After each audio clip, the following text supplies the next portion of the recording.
बच्चों, आज हम पढ़ेंगे प्रत्यय। प्रत्यय का अर्थ आपको पता है, हाँ? पर प्रत्यय आप अंग्रेजी में भी पढ़ते हैं। प्रत्यय मतलब सफिक्स।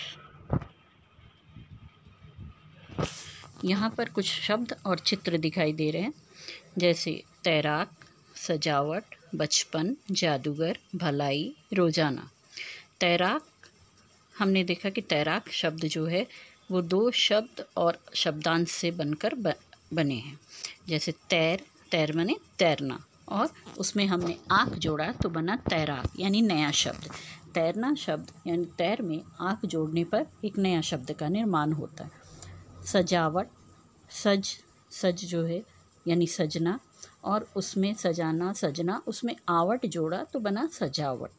बच्चा और उसमें पन जोड़ा तो बचपन। जादू में अगर गर जुड़ गया तो जादूगर बन गया। भला में आई जोड़ा तो भलाई बन गई। रोज में आना जोड़ा तो रोजाना यानी डेली। तो ये शब्द, नए शब्दों का निर्माण, ये कुछ शब्द और शब्दांश मिलकर उनसे बने हैं। तो कह सकते कि हर मूल शब्द के पीछे कुछ जोड़ रहा है शब्दांश, जिसकी वजह से नया शब्द बन रहा है। तो ये जो पीछे कुछ शब्दांश जोड़ रहे हैं, इन्हें ही हम क्या कहते हैं? प्रत्यय कहते हैं। उसी प्रकार से फल वाला, फल वाला, बोलता का, बोल ता, पढ़ाई का, पढ़ और आई, लंबा, आई, लंबाई, आनंद, इत, आनंदित, बढ़, आवा, बढ़ावा। तो ये सारे शब्द के मूल शब्दों में कुछ पीछे शब्दांश जुड़ते हैं और उनसे फिर नए शब्द का निर्माण हो रहा है। तो इस प्रकार से हम इसके आधार पर प्रत्यय की परिभाषा देख सकते हैं। जैसे ऊपर दिए गए शब्दों में जो शब्दांश लगे थे, वो हमने देखा कि उनके कारण अर्थ में कुछ परिवर्तन आ गया। यही शब्दांश प्रत्यय कहलाते हैं। परिभाषा इसकी प्रकार से हो सकती है कि जो शब्दांश शब्दों के अंत में लगकर उनके अर्थ को बदल देते हैं, उन्हें प्रत्यय कहा जाता है। प्रत्यय के प्रकार, तो प्रत्यय दो प्रकार के होते हैं, कृत या कृदंत प्रत्यय, तद्धित प्रत्यय। अब ये कृदंत प्रत्यय और तद्धित प्रत्यय क्या है, इसके बारे में हम आगे देखते हैं। कृदंत प्रत्यय जो है वो क्रिया या धातु, क्रिया की धातु जो रूप होते हैं उनके साथ जुड़कर संज्ञा, विशेषण तथा क्रिया शब्दों का निर्माण करते हैं।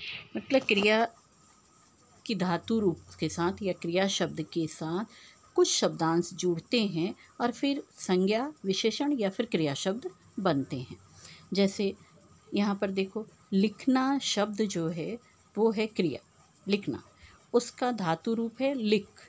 तो लिख में अगर आई प्रत्यय जुड़ा तो बन जाता है लिखाई। अब लिखाई क्या है? भाववाचक संज्ञा। तो इसी प्रकार से घबराना, घबराना क्रिया है, उसका धातु रूप घबरा, और घबरा में आहट जुड़ा तो हो गया घबराहट।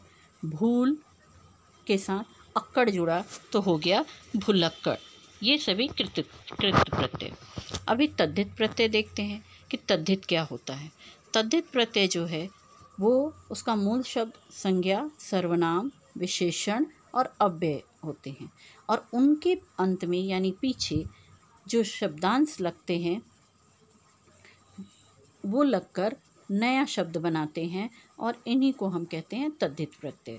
जैसे मूल शब्द सब्जी, उसके साथ प्रत्यय लगा वाला तो बन गया सब्जी वाला, नया शब्द। चित्र संज्ञा है, सब्जी भी संज्ञा है, तो इसके साथ चित्र के साथ क्या लगा? कार, तो बन गया चित्रकार। रंग विशेषण है, रंग के साथ इन लगा तो बन गया रंगीन। अब उपसर्ग और प्रत्यय विश्व की सभी भाषाओं में पाए जाते हैं। यानी उपसर्ग और प्रत्यय जो है, सफिक्स और प्रीफिक्स, ये हर भाषा में लगभग पाए जाते हैं। कृदंत और तद्धित प्रत्यय एक जैसे भी हो सकते हैं।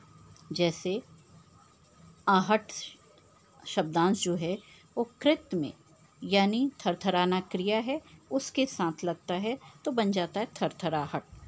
और तद्धित में वही आहट लगता है तो गरम जो है वो गरम के साथ लगकर भाववाचक संज्ञा के साथ, गरम क्या है, भाववाचक संज्ञा के साथ बन जाता है। वो क्या बनता है, गर्माहट। तो इस प्रकार से हम देखते एक आहट जो है वो दोनों प्रत्यय का काम करता है, कृदंत में भी और तद्धित में भी।